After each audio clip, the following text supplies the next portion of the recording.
Bom, então eu gostaria de convidar a Renata Monteiro Dantas Ferreira. Ela é farmacêutica, pós-graduada em cosmetologia e homeopatia, está cursando pós-graduação em gestão industrial farmacêutica, é membro da Comissão de Plantas Medicinais e Fitoterápicos do CRF de São Paulo, e ela é diretora técnica da Associação Cultive de Cannabis e Saúde e faz parte da SBEC. Bem, boa tarde, né? Meu nome é Renata, a doutora Eliane já me apresentou aí. Eu sou também farmacêutica da Cultive, a associação onde nós auxiliamos os pacientes a produzirem seu próprio medicamento. Então, nós auxiliamos os pacientes desde o cultivo até a produção do medicamento, né? E auxiliamos eles a fazerem o tratamento do extrato de cannabis. Pode passar. A cannabis, então, vou falar dela como um fitoterápico, né? Então, na verdade, a cannabis é uma planta, como outra qualquer, e ela possui suas ações terapêuticas como qualquer outra planta. Pode passar. Ela foi descrita pela primeira vez em 1753, pode passar, e ela possui também, pode passando, uma classificação científica como qualquer outra planta. Então, ela existe uma única classificação, né, de espécie, então ela é registrada como Cannabis sativa L. As outras vêm como subespécie, então aí nós temos a Cannabis sativa sativa, Cannabis sativa índica, Cannabis sativa ruderalis, e alguns ainda falam da Cannabis sativa Afeganistã. Alguns autores, né, existem algumas controvérsias contra isso, então alguns autores dizem que são espécies diferentes, né, mas registrado mesmo está como uma única espécie, porque, na verdade, elas são realmente são subespécies diferentes. Então, elas vão diferir tanto na parte química quanto na estrutura física. Então, aqui a cannabis sativa, ela tem as folhas mais finas e longas, os arbustos são maiores. A cannabis sativa índica, elas são mais densas, né, as folhas, elas têm mais ramificações, elas são um pouco mais baixas. Tem a índica, a ruderalis, ela então é a única que tem 5 pontas, né, as folhas. Elas são mais baixas e elas são ricas em CBD e na fibra, né? Então ela é muito utilizada para a produção de fibra, e hoje em dia a indústria farmacêutica vem utilizando ela para a produção de medicamento, porque ela tem uma baixa concentração de THC e uma alta concentração de CBD, que é aquilo que é permitido hoje em dia pela nossa legislação. Pode passar. Então, ela existe a planta macho, a planta fêmea, existe também a planta hermafrodita. A que a gente vai utilizar para estar produzindo o medicamento, então, é a planta fêmea, né? Então, é na inflorescência onde nós vamos estar, através da inflorescência, que nós vamos estar utilizando para fazer a medicação. Muita gente pensa que, na verdade, a gente utiliza a folha, né? Então, tem toda aquela propaganda da folha. Então, na verdade, não é na folha onde tem a maior concentração de princípios ativos. Essas plantas, elas têm alguns ativos, ela tem concentração de canabinoides, mas é bem baixa a concentração. Onde a gente vai encontrar a maior concentração é nas flores, né? Então, ali é uma hermafrodita, né? Porque ela tem sementes junto, então ela cruzou, mas é parecido com aquilo ali, as flores. Então, é ali onde a gente vai encontrar a maior concentração de princípios ativos. Então, é nas flores e nas folhas superiores, que são as pequenas folhas que estão ali em volta das flores. E pode passar. Então, como qualquer outra planta, né, então ela passa pelo processo de germinação, ela passa pelo processo de vegetação e ela passa pelo processo de floração. É nesse processo, né, a hora que ela então dá as flores, é através das flores que nós vamos produzir os medicamentos. Então, pode passar. É nos tricomas onde nós encontramos a maior concentração de princípios ativos nas plantas, que são essas glândulas que ficam, se vocês podem ver aqui na planta, aqui você consegue ver até olho nu, se você vê de pertinho, se a planta é cheia de tricomas. Então, são nesses tricomas, nessas glândulas, onde nós encontramos a maior concentração de princípios ativos. Então, dentro desses tricomas, nós encontramos os princípios ativos da planta. Então, são cerca de 1.269, pode passar, compostos, né? Então, são 144 canabinoides diferentes. Então, existe, na verdade, todo mundo fala só de THC, só de CBD, mas, na verdade, não. Na verdade, são 1.269 compostos entre canabinoides, terpenos e flavonoides. e dentro deles são 144 canabinoides diferentes. E isso catalogado até agora. Isso daqui foi uma apresentação que foi feita na Expo Uruguai, de 2017. Porém, em 2014, eram catalogados apenas 544. Então, olha quantos compostos descobriram até 2017. Ainda é uma planta ainda que vem sendo amplamente estudada. Pode passar. E, por conta dessa questão de ter vários compostos, ela age no efeito comitiva. Então, o que quer dizer isso?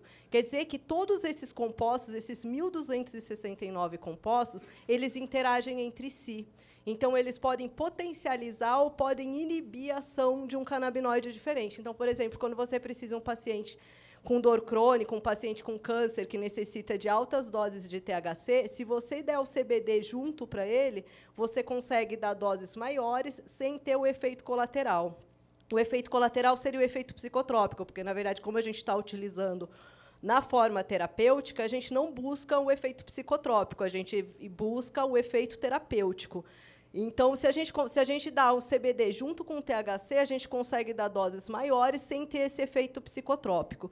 E ela vai potencializar a ação dos outros canabinoides. E não só os canabinoides fazem parte do efeito comitiva. Então, os terpenos, os flavonoides, pode passar, também fazem parte do efeito comitiva.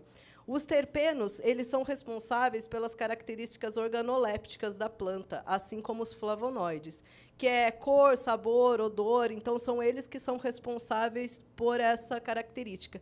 Pode passar. E eles não são responsáveis apenas pelas características organolépticas, eles também têm efeito terapêutico. Então, os mesmos terpenos que nós encontramos na cannabis, nós encontramos em algumas plantas. Então, por isso que tem até aquela história, né, que diziam, isso no uso social, a pessoa fuma e chupa manga e você tem um efeito maior. Na verdade, isso tem um lado científico, sim, porque, na verdade, a cannabis ela pode ter o terpeno que chama mircene, que é o mesmo terpeno que contém na manga. Então, ele pode, sim, potencializar, lógico que é em pequena quantidade ali, né, mas você pode estar potencializando a ação através do terpeno. O mesmo terpeno que tem na manga é o terpeno que tem algumas cepas de cannabis. Então, esses terpenos eles vão modular o efeito dos canabinoides, potencializando a ação. Pode passar. Então, aqui, né, os terpenos com ações terapêuticas. Então, esses terpenos são os mesmos encontrados em outras substâncias. Pode passar. E aqui alguns efeitos terapêuticos, né? Então, tanto os terpenos quanto os flavonoides, eles também têm efeito terapêutico. E tanto os terpenos, flavonoides quanto os canabinoides, eles vão interagir entre si, potencializando a ação da planta. Pode passar. Esse aqui é uma meta-análise que foi feita pelo Pamplona, que também é um farmacêutico. Então, ele pegou as plantas, pegou alguns extratos, né, feitos com a planta toda, né, de uso artesanal, e outros industrializados, que são o composto isolado, né, o CBD. E ele constatou que, quando se utiliza a planta toda, você tem uma resposta terapêutica muito melhor quando você utiliza um canabinoide isolado. Então, isso, hoje em dia, já foi comprovado. Isso, na verdade, é uma característica não só da cannabis, é uma característica dos fitoterápicos em geral, porque são fitocomplexos. Então, eles interagem entre si, potencializando a ação. Pode passar. E aí, às vezes, a pessoa vai lá e pergunta, né? Eu tenho câncer, qual cepa que eu preciso utilizar, né? O que eu preciso utilizar? Lógico que você também vai levar em conta o sistema endocannabinoide daquela pessoa, mas, na verdade, a pessoa vai precisar de todos os canabinoides, porque você vai ter uma resposta terapêutica muito maior se você usar todos os canabinoides ao invés de um canabinoide isolado. Então, aqui, se vocês podem ver aqui na tabelinha mesmo, câncer, então você precisa de CBC, CBD, CBDA, CBG, THC, THCA. Então, você precisa de todos os canabinoides. E o que é isso, THCA, né, CBDA? Então, são os canabinoides na forma ácida, que também tem ação terapêutica, assim como os canabinoides na forma ativa. Pode passar. E o que é o canabinoide na forma ativa? Então, é o canabinoide o qual passou por um processo de descarboxilação, que é o processo de aquecimento. Então, quando a planta passa por esse processo de aquecimento, que é esse processo de descarboxilação, ela vai tornar o canabinoide na forma ativa. Então, é aí que você vai ter o THC, o CBD ou qualquer outro canabinoide na forma ativa. Porém, pode passar, os canabinoides na forma ácida, que você vai encontrar na planta in natura, ele também tem ação terapêutica. Então, na verdade, todos os 144 canabinoides, cada um tem a sua ação terapêutica individual, e, quando eles se juntam, eles potencializam ainda mais a ação um do outro.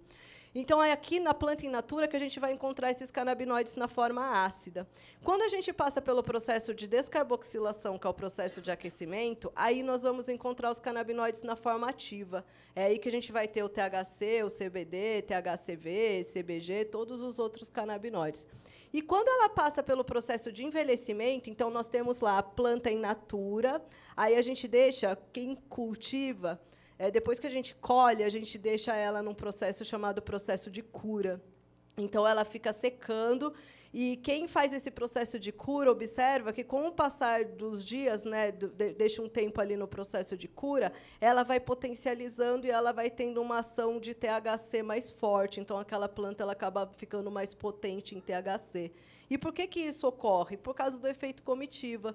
Porque a planta in natura, o THCA, ele vai liberar o CBN, ele vai degradar em CBN, né, com o passar do tempo, que vai ativar o CBN. E o CBN ele potencializa a ação do THC. Então, por isso que, com o passar do tempo, com o processo de envelhecimento, você consegue ter uma planta mais rica em THC, não mais rica em THC, mas mais potente, né, em THC. E o CBN é assim que a gente consegue ter o CBN. Então, pessoas que têm problemas de imunidade, então é muito importante utilizar o CBN. Você só vai ter altas concentrações de CBN se você fizer direitinho esse processo de cura, que é esse processo de envelhecimento. Pode passar. Aqui, então, nós temos o THC, né? Então, todo mundo considera ele como um vilão, todo mundo fala, THC, não pode ter THC, mas, na verdade, o THC é um grande medicamento, assim como o CBD e assim como qualquer outro canabinoide. Só que ele tem o efeito psicotrópico dele. Porém, se você usar ele da forma correta, você consegue ter o efeito terapêutico dele sem ter o efeito psicotrópico, que seria o efeito colateral. Pode passar. Então, aqui, né, o THC ele tem uma ampla indicação terapêutica, então ele é tão bom, em alguns casos, até melhor do que o CBD. Inclusive, alguns pacientes falam, não, é epilepsia, então só pode CBD. A gente tem vários pacientes, né, que a gente acompanha ali pela Cultive, onde a gente observa que muitos pacientes respondem, mesmo com epilepsia, respondem melhor a extratos ricos em THC do que extratos ricos em CBD. Então, isso vai depender de paciente para paciente. O THC também é um potente neuroprotetor, potente antioxidante. Ele tem 20 vezes o poder anti-inflamatório da aspirina e 2 vezes da hidrocortisona. Então, ele é um medicamento muito mais potente do que outros medicamentos e sem o efeito colateral desses outros medicamentos que se encontram aí no mercado hoje em dia. Pode passar. Aqui, uma grande indicação, né, do THC para vários diagnósticos. Pode passar. Aqui, então, nós temos o CBD, né, que é o canabidiol. Hoje em dia, todo mundo fala, eu estou tomando extrato de canabidiol, eu estou usando canabidiol. Na verdade, você não está usando canabidiol, você está utilizando um extrato de cannabis, né? É maconha mesmo. Ela pode ser rica em CBD, pode ser rica em THC, ela pode ser 1:1, 1:2, ela pode ter várias proporções, mas ela não é pura. Existem, sim, os medicamentos, né, hoje em dia, importados, que a gente encontra ela pura, ela isolada, ela sintetizada. Porém, como mostra lá a meta-análise feita pelo Pamplona, quando se utiliza a planta toda, a gente acaba tendo uma resposta terapêutica muito melhor do que quando a gente utiliza o composto isolado. Então, assim, a gente não pode estar fazendo esse marketing todo para a indústria, né, de estar falando só de CBD, sendo que, na verdade, a melhor resposta terapêutica é com a planta toda. Então, é a cannabis mesmo. Então, é errado a gente falar, estou usando o CBD. Não está usando CBD, está usando cannabis mesmo, uma cepa rica em CBD ou rica em qualquer outro canabinoide. Pode passar. Aqui, indicações terapêuticas, né, do CBD. Então, vocês veem assim, que CBD, THC, tem uma ampla indicação terapêutica. Mas não por ele ser melhor do que os outros canabinoides. Eles só são mais estudados do que os outros canabinoides. Porém, todos os outros canabinoides têm uma ação terapêutica tão boa, né, quanto eles. E, assim, e cada canabinoide é específico para um diagnóstico diferente. E a concentração de canabinoides que está presente na planta é que vai determinar qual é o melhor tratamento. Então, por exemplo, às vezes, as pessoas utilizam lá uma cannabis, né? Todo mundo sabe, quem usa cannabis aumenta o apetite. Mas, de repente, se a pessoa utilizar uma cannabis que é rica em THCV, ela pode inibir o apetite. Porque o canabinoide, o THCV, ele inibe o apetite. Então, por isso que é importante conhecer qual cepa está sendo utilizada. Não é só falar, ah, não, estou usando a cannabis. Mas qual cannabis, né? Qual é a cepa utilizada? Existem mais de 3.000 cepas. E o que seriam as cepas? As cepas é a cruza. Então, você pega lá uma cannabis sativa, cruza com uma índica, cruza com uma ruderalis, aí você vai fazendo as cruzas e você vai tendo diferentes perfis de canabinoides. Pode passar. Aqui, né, o CBD, então, aqui tem esse artigo que diz, né, então, ele utilizado então, no balanceamento da serotonina, antidepressivo, redução da ansiedade e do vício.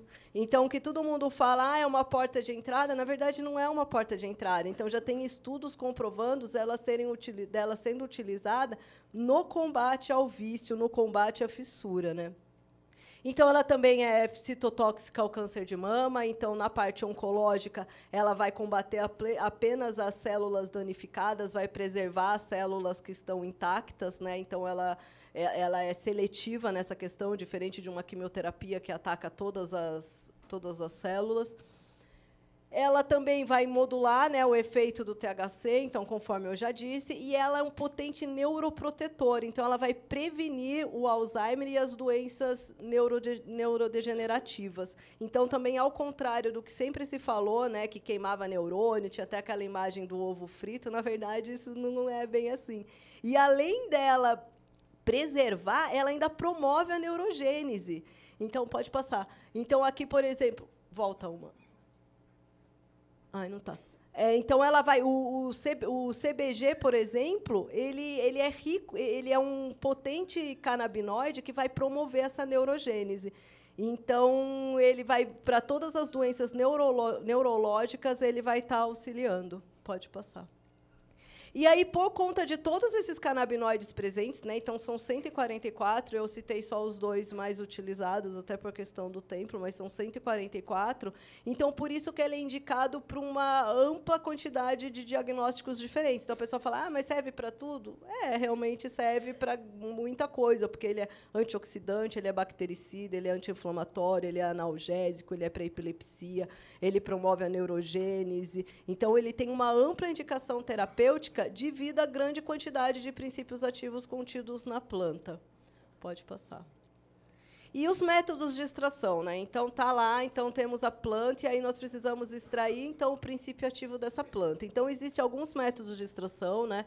Então, tem o CO2, que é o supercritical, Soxhlet, solvente orgânico com gelo seco, com gelo normal, que é o bubble, rosin com BHO. O que nós mais utilizamos no uso caseiro, né, na produção caseira, artesanal, seria a extração com solvente orgânico ou extração de kiff, que é por gelo seco.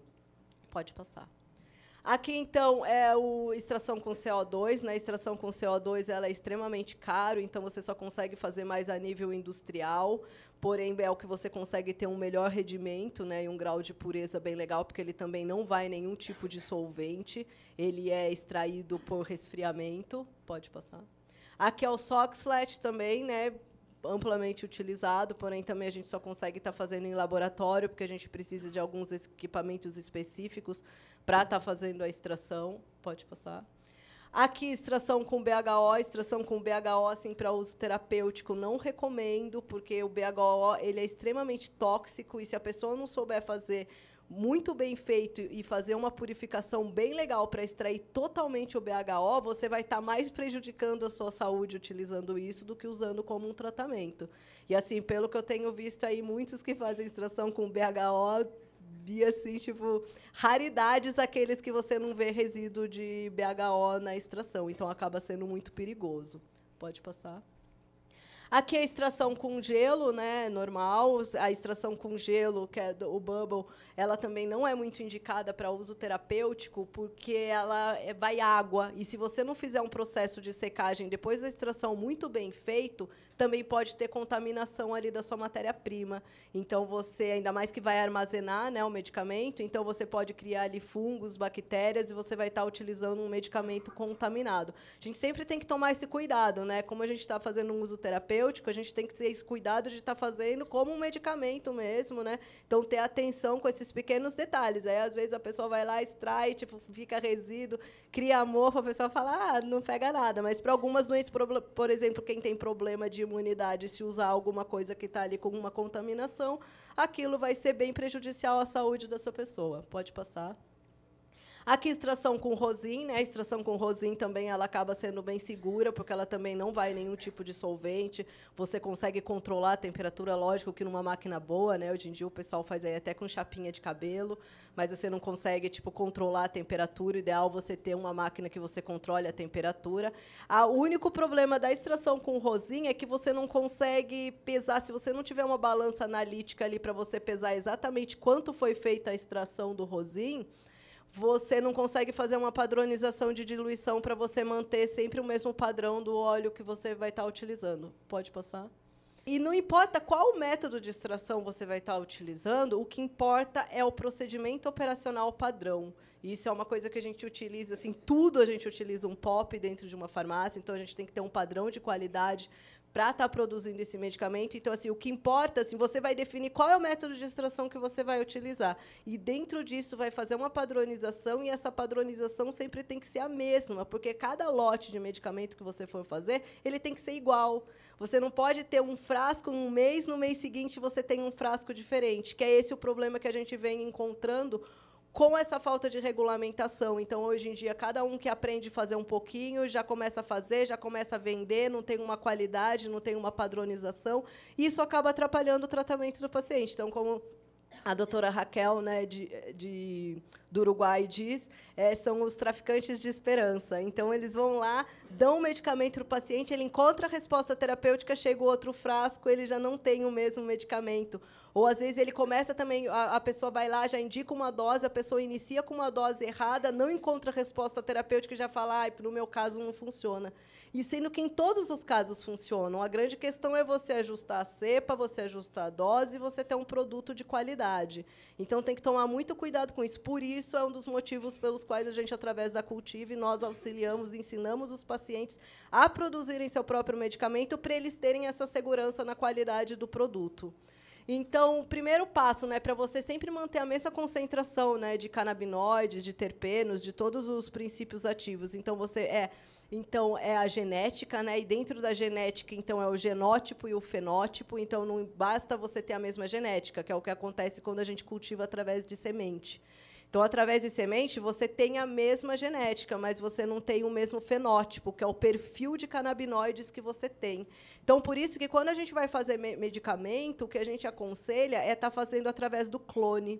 Porque, através do clone, você consegue garantir que aquele medicamento, o próximo lote, vai sair idêntico, ou pelo menos muito parecido com o lote anterior. Porque é que nem filho, né? Então, por exemplo, filhos de um mesmo pai e mesma mãe, por exemplo, eu tenho 3 filhos. Cada filho são do mesmo pai e mesma mãe, mas cada filho tem sua característica diferente, porque um puxou um pouco mais a característica do pai, outro da mãe, e a mesma coisa acontece com a planta. Então, a semente, quando que ela dá? Quando acontece a cruza entre a planta macho e a planta fêmea, então o macho poliniza a planta fêmea e ela passa a produzir semente.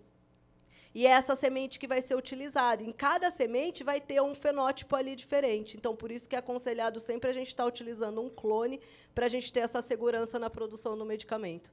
Então, o cultivo também é sempre muito importante. Então, ele não pode ter agrotóxico, o solo tem que estar legal, você sempre tem que manter o mesmo padrão de cultivo, né, tanto da colheita, da cura, da armazenagem, o tempo de vegetação, o tempo de floração. Então, tudo isso vai interferir na qualidade da produção do seu medicamento. Então, e como é medicamento, a gente sempre tem que buscar que ele seja praticamente idêntico em todos os processos, em todas as colheitas. E a diluição também, né? Então, o método de extração, então, você vai definir qual é o método de extração que você vai utilizar, e, depois de feito o método de extração, qual é a diluição que você vai utilizar. E isso você tem que manter sempre um padrão e estar sempre igual. Pode passar. Aqui algumas cepas, né, ricas em CBD, então é isso que vai interferir. Então você vai eu quero um extrato rico em CBD. Então, para você ter um extrato rico em CBD, você precisa ter cepas ricas em CBD. Pode passar. Se você quer um extrato rico em THC, você precisa escolher cepas ricas em THC. Pode passar. Se você quer um extrato, então, hoje em dia existem cepas, então, por conta dessa questão, né, das cruzas, né, delas serem híbridas, você consegue ter cepas que são 1 para 1, 1 para 2, 1 para 3. E o que isso quer dizer? Então, ele tem uma parte de CBD para 2 de THC, ou 2 de THC para 1 de CBD. Então, isso que vai definir qual é o tipo de extrato que você vai utilizar é a cepa. Então, tem muita gente ainda que fala assim, né, você pergunta para a pessoa, então a pessoa chega assim e fala assim, legal, consegui o extrato, como é que eu uso? Aí a primeira pergunta que eu faço é, qual é a cepa, qual é o método de extração? E a pessoa, como acabou comprando de um mercado ilegal, ela não sabe dizer isso. Então, como é que você vai fazer um tratamento se você não sabe nem o básico, que é saber qual cepa foi utilizada, qual foi o método de extração, qual a diluição que foi utilizada? Por isso que o cultivo individual garante isso para a pessoa, que a pessoa sabe exatamente o que ela cultivou, como foi o processo de extração, de diluição. Pode passar. Aqui, plantas ricas em THCV, né, que é um outro canabinoide também bastante utilizado. Pode passar.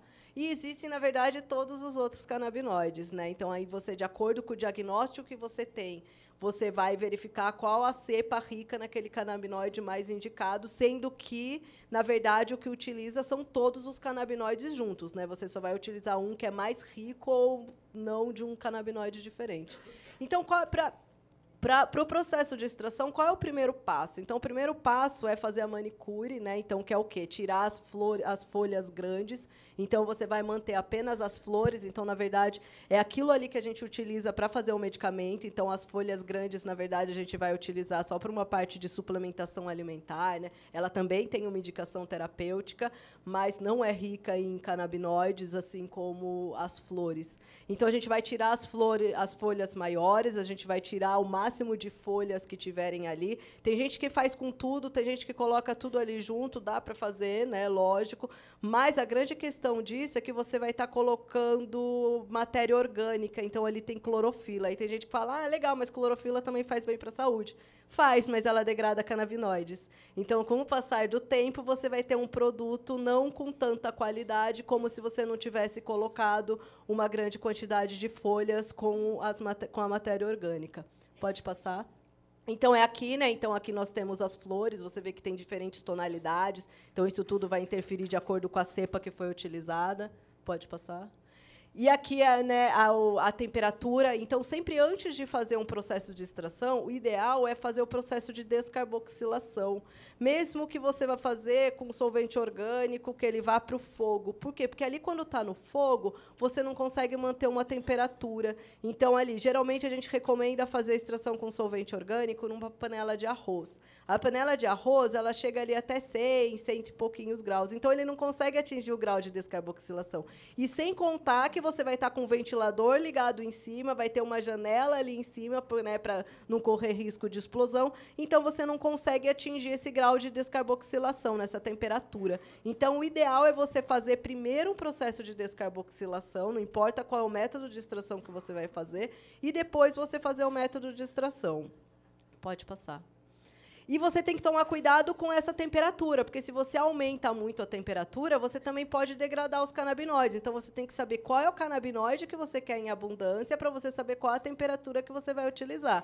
O THC mesmo, se você aumentar ali uma temperatura muito mais do que 110 graus, você vai degradando. Olha ali, ó. Se vocês verem ali, ó, até 106 ali, ó, ele contém estável, você ainda consegue. Com 122 graus ali, você, em vez de você extrair mais THC, você começa a degradar e você começa a extrair menos do que mais. Então, tem que tomar muito cuidado com a temperatura na hora do processo de extração.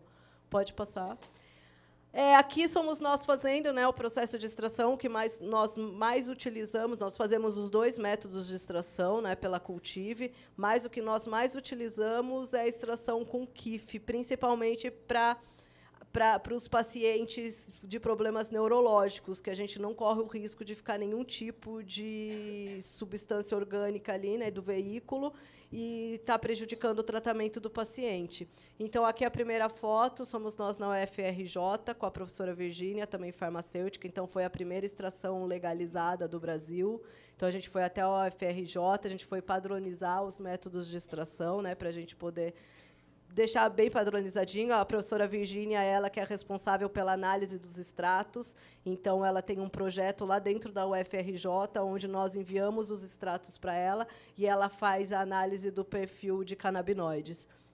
E ali, do outro lado, uma foto, somos nós fazendo uma extração, então a gente faz algumas oficinas de extrações com os pacientes da Cultive, onde a gente ensina os pacientes a produzirem seu próprio medicamento. Então, a gente faz com as plantas da Cidinha. A Cidinha é a diretora da Cultive, então ela tem o HC, ela tem autorização para o cultivo, então ela cultiva legalmente as plantas da filha dela. E eu dou essa assessoria para ela, para a gente estar fazendo a extração, e a gente, com a extração da planta dela, a gente faz essas oficinas para estar ensinando outras mães estarem fazendo. E, assim, você vê, tipo, é muito legal, porque você vai lá, você ensina aquelas senhoras assim que nunca tiveram contato nenhum, você ensina a fazer, daqui a pouco você vê aquelas senhorinhas plantando, fazendo o remédio do próprio filho, né, e sendo autossustentável e tendo acesso ao medicamento. A Cidinha, né, a Claro, que eu estava falando delas, por sinal. Pode passar. Então, e aí aqui então a extração, né, com KIF, né? Então a extração do gelo seco, onde a gente vai estar extraindo aqui o KIF. Então esse daqui é o tricoma, então são as glândulas, né, onde nós temos a concentração de princípios ativos. Então a gente vai extrair os tricomas da planta sem nenhum tipo de solvente. Pode passar. Então, esse daqui são os tricomas, né? Então, assim, nós temos 3 tipos de tricomas. Então, nós temos o bulboso. O bulboso ele tem de 10 a 15 microns. Para vocês terem uma ideia, o fio de cabelo tem de 40 a 50 microns. Então, ele é bem pequenininho mesmo. Você não consegue enxergar ele a olho nu. Tem o Captate sessile, que ele vai de 20 a 50 microgramas.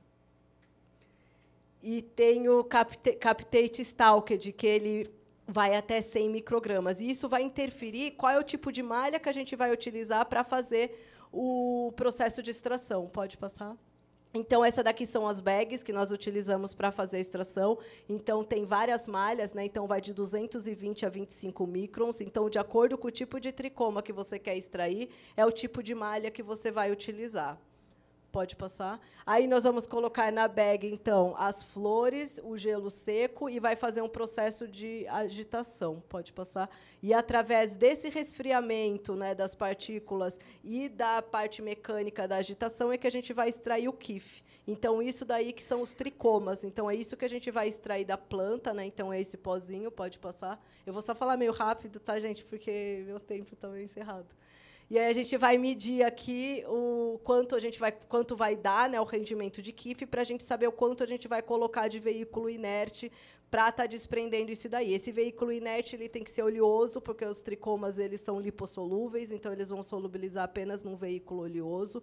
Esse veículo oleoso é interessante ter o óleo de coco, porque o óleo de coco ele é rico em TCM, então é isso que vai ajudar a melhorar a absorção no organismo. Pode passar.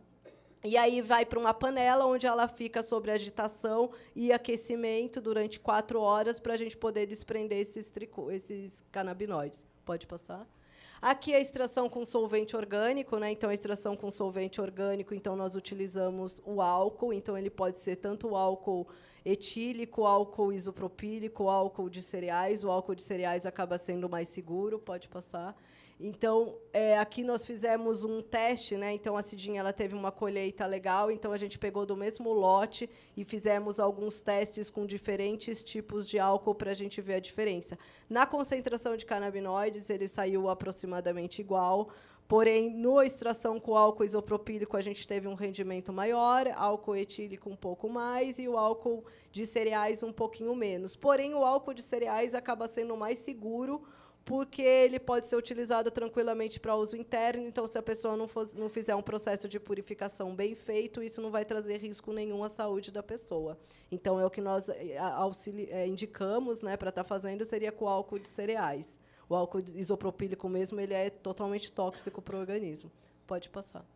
Aí, então, nós vamos colocar as flores já trituradas, né, então, em partículas menores, não pode ser muito pó, mas ela tem que ser já bem triturada para melhorar a extração. Então, vai colocar as flores, aí a gente vai colocar assim, tipo, uns 2 dedos acima dela de álcool e sobre agitação. Isso daí você coloca ali tipo, de 3 a 5 minutinhos, é bem rápido, né? Porque senão você começa a extrair matéria orgânica. Pode passar. Aqui, aí, depois disso, nós vamos passar por um filtro para tirar as partículas. Pode passar.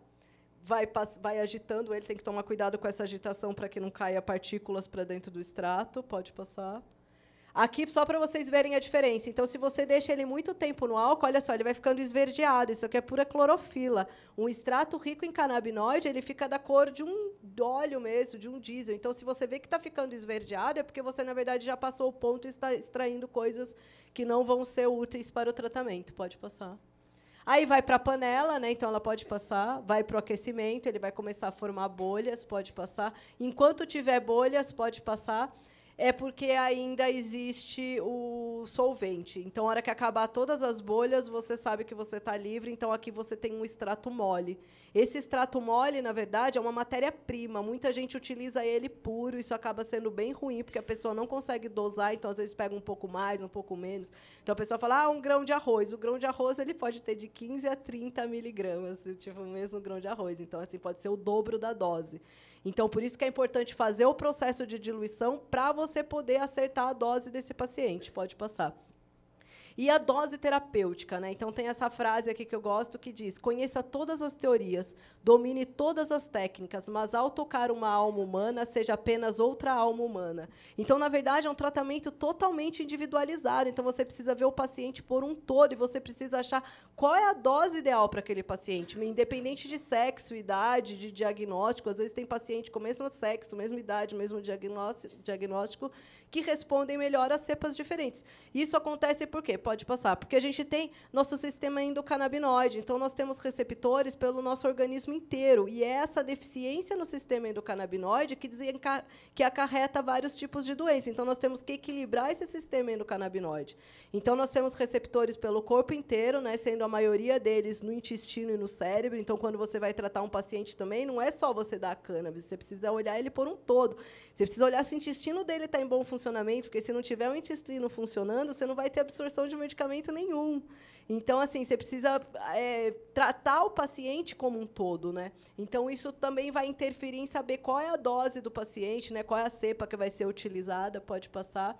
E nós temos esse gráfico, então, que é o gráfico de U invertido. Então, ele diz, ok, muitas vezes, quanto menor a dose, melhor a resposta terapêutica. Então, você vai lá, você começa com uma dose mais baixa, você vai aumentando essa dose até chegar à dose ideal. O que é a dose ideal? A dose ideal é aquela onde você tem a resposta terapêutica, mas você não tem o efeito colateral. Então, se você começa, às vezes, numa dose mais alta, muitas vezes você não vai ter uma resposta terapêutica tão boa como se você começasse com uma dose mais baixa, porque você já está ali, no grau da curva, você já está lá para frente. Então, por isso que é ruim. Às vezes, a pessoa vai lá, dá um tratamento e fala, começa com tal dose. A pessoa começa com uma dose alta e ela não consegue encontrar a resposta terapêutica porque ela já passou a dose ideal. Pode passar. Dose letal, então, não existe dose letal, é uma substância totalmente segura. Então, tem um experimento que foi feito com macacos, que os macacos morreram, mas eles deram muita quantidade de cannabis para eles. Então, eles fizeram, durante 3 meses, os macacos usavam o equivalente a 63 cigarros por dia, e, assim, dentro de uma máscara. Então, eles morreram, não foi nem pela intoxicação de canabinoides, e sim pela fumaça de estar ali com a máscara inalando toda aquela fumaça. Pode passar. Então, aqui, né, um gráfico que mostra o grau de segurança dela. Então, ela é totalmente segura. Ela não tem receptores no tronco encefálico, então ela não tem risco de dar uma parada cardiorrespiratória. Pode passar. É a única forma, então, que a gente tem, né, de prejuízo à saúde que pode ter vítimas é a nossa lei. Então, hoje em dia, é a única forma, né, que alguém pode morrer por conta da proibição, essa falta de regulamentação aí que a gente encontra. Pode passar. Ou, pode ir passando agora, direto até acabar as fotos, ou a falta de medicamento, né? Então, aqui são alguns pacientes pela Cultive que, infelizmente, acabaram falecendo, né, por essa falta de regulamentação. Todos tiveram uma resposta terapêutica, assim, durante o tratamento fantástica, porém, uns ou chegaram super tarde ao tratamento, que é uma coisa que acontece, né?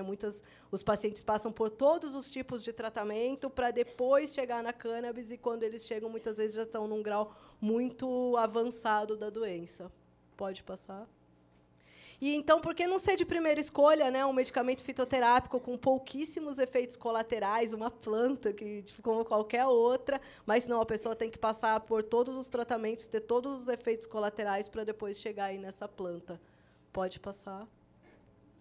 Então, efeito colateral, reações adversas realmente tem, são poucas, principalmente comparadas com os outros medicamentos, que podem levar à perda dos movimentos, perda da visão, parada cardiorrespiratória, pode levar até à morte, né? E as reações adversas delas são bem baixas e bem controláveis, e assim que você para de utilizar, você já não observa mais essas reações. Pode passar. Vias de administração, pode ser qualquer uma, como qualquer outro medicamento. Pode passar. Vaporizada, então, ela pode ser utilizada, né? Então, assim, principalmente para casos de dor, enjoo, ou alguma questão que você precisa de uma resposta rápida. Então, dentro de 10 a 20 minutos, ela está na corrente sanguínea. E dentro de meia hora, você está no pico. E, no prazo de 1 hora, mais ou menos, ele já está fora da corrente sanguínea. Pode passar. Tem a via oral, que ela demora de 1 a 2 horas para ter efeito, porém, ela pode durar de 4 a 12 horas dentro da corrente sanguínea. Pode passar. Contraindicação, então, na verdade, você tem que ter cautela em alguns casos, né? Então, caso de psicose, de esquizofrenia, de algum tipo de surto. Então, na verdade, não é que não pode utilizar, mas você tem que ter cautela nessa utilização. Então, você tem que usar doses mais baixas ou cepas ricas em CBD, né? Ou algum outro canabinoide. Pode passar. Gestação e lactação, a maioria dos estudos são totalmente contra, né? Dizem que não pode ser utilizado. Esse daqui é o único estudo a favor disso. Então, ele foi feito numa comunidade na Jamaica. Então, a diferença dos outros estudos é que os outros estudos são feitos com mulheres que utilizam outras substâncias junto. E esse daí foi feito com mulheres que utilizam apenas a cannabis. Os resultados foram positivos, acompanharam até os 5 anos de idade. Porém, o INAD, que era o instituto que patrocinava, parou de patrocinar porque eles queriam respostas negativas. Pode passar. Aqui algumas indicações, pode passar. Tolerância e dependência, então, são bem leves, né? Você cria uma tolerância bem rápida, pode passar. Interação medicamentosa realmente acontece, então você tem que ter uma cautela na administração, então dá um intervalo pelo menos de 1 a 2 horas das outras medicações para não ter esse efeito, essa interação medicamentosa. Pode passar. Pode passar. Formas farmacêuticas todas, como qualquer outro medicamento. Pode passar. Inclusive a alimentação, né, para idoso e para criança, mas tem que ter cuidado para intoxicação. Pode passar. Aqui o uso de suco, né, para você ter o THCA, os canabinoides na forma ácida, pode passar. Aqui falam, né, que não tem estudo, mas a gente, na verdade, tem relatos. Então, aqui, 2737 a.C., então, foi os primeiros relatos observados, se bem que ela é utilizada já há mais de 10 mil anos antes de Cristo, foi uma das primeiras plantas a serem utilizadas pelo homem. Pode passar. Aqui, em 1464, então, um poeta ele deu haxixe para um filho de um camareiro, então, cessando as crises de epilepsia. Em 1839, Chalgness publica num artigo onde conclui que a maconha medicinal é um remédio anticonvulsivante de maior valor, isso em 1839. Pode passar. 1889, então, saiu na revista The Lancet, então, para o tratamento do desejo ao ópio, então, aqui comprovando mais uma vez ela como porta de saída, não como porta de entrada. Aqui, no século XIX, ela é usada para o tratamento de abstinência à morfina e do álcool. Pode passar. Até entre 1840 e 1900 existiam já mais de 100 artigos publicados. Pode passar. Em 1905 existiam as cigarrilhas Grimaud, então nas farmácias aí que eram tipo cigarros mesmo utilizados para asma, para insônia, para ansiedade, inclusive para crianças. Pode passar. Aqui em 1994 começa a se falar da proibição. Pode passar. Aqui em 1929 a cannabis na Farmacopeia Brasileira, primeira edição, então ela inclusive aqui como, né, como maconha, então, para quem não gosta desse nome, então ela estava, inclusive, na Farmacopeia, primeira edição. Pode passar. 1930, existiam mais de 30 produtos nas farmácias aí, né, no Brasil e em todo o mundo. Pode passar. Pode passar. 1961, então, inicia a guerra às drogas, que, na verdade, não é bem uma guerra às drogas, e sim a guerra ao homem, né? Porque, na verdade, a gente está lutando contra o homem que utiliza essas plantas, né? Então, isso daí, as maiores vítimas que está trazendo mesmo é esse monte de prisão, esse monte de morte por conta disso. Pode passar. Aí, aqui em 2015, então, né, depois de toda essa proibição, então, uma sentença determina que retira o THC da lista de substâncias proibidas. O CBD também foi reclassificado como substância controlada. Em 2016, então, sai o primeiro HC para cultivo, né, de pessoa individual. 2017, a Anvisa aprova para a lista de plantas medicinais, né, na Farmacopeia, então, o CBD, então, ele ali como cannabis sativa L. Na verdade, isso daí foi só para ter o código de DCB, né, que é um registro para poder comercializar o Mevatil aqui no Brasil. Pode passar.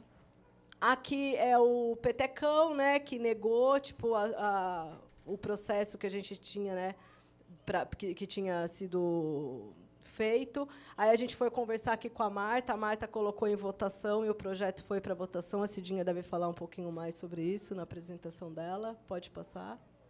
Aqui, agora, em 2019, então, a OMS solicita que a cannabis, né, a planta toda, seja removida do anexo 4, é a categoria mais restritiva da Convenção de Drogas de 1961. Então, eles começam a pensar nessa questão, né, de estar tirando. Pode passar. Aqui, então, né, isso daí é agora para a gente conseguir a autorização do produto importado. Então, isso é legal. Então, o paciente precisa passar num médico, o médico precisa fazer uma receita, um laudo, uma declaração. Essa documentação precisa ser enviada para a Anvisa. A Anvisa vai dar uma autorização de importação. Pode passar? Pode passar. Pode passar. Com essa autorização, então, vocês podem comprar vários tipos de medicamentos. Então, pode passar. Então, tem uma lista enorme. Pode passar. Tem uma lista enorme de medicamentos, né, que o médico pode prescrever, que legalmente pode estar sendo importado. O grande problema desses produtos é que eles são, na verdade, suplementos alimentares lá fora. Então, eles não têm os testes de bioequivalência, de biodisponibilidade. Foi feito, inclusive, testes na UFRJ que comprovaram que o que tem no rótulo não é o que tem no frasco. E você tem ali apenas ativos isolados, né? Então, assim, você não tem a planta toda, então você acaba não tendo uma resposta terapêutica tão legal, pode passar. E, além disso, você ainda tem preços assim exorbitantes, onde ninguém consegue estar fazendo o tratamento por conta dos altos preços desses produtos, né? Então, aí pode passar. Então, aí, uma opção, né, que já tem lá fora, então, são os dispensários, né, onde você pode estar comprando a planta. Né, então, é isso que a gente gostaria aqui no Brasil, uma regulamentação onde as pessoas pudessem produzir seu próprio medicamento, ou de forma associativa, ou de forma individual, ou que tivesse disponível aí nas farmácias ou em dispensários a planta toda para aqueles que não podem cultivar, mas estarem tendo proveito da planta toda com uma melhor resposta terapêutica. Pode passar. E aí ficam aí esses dois caminhos, então, que a gente pode seguir, né, para todo mundo aí dar uma refletida, que é o das Big Pharmas, né, então, medicamentos, mais uma vez, um monte de medicamentos. Aí vocês vão ter um medicamento de CBD, outro de THC, outro de vários medicamentos diferentes, cada um com canabinoide diferente, ou a planta toda cultivada, onde cada um pode ter aí uma melhor resposta terapêutica e ainda com preços baixos, tornando acessível a todo mundo. É isso aí. Pode passar? Obrigada.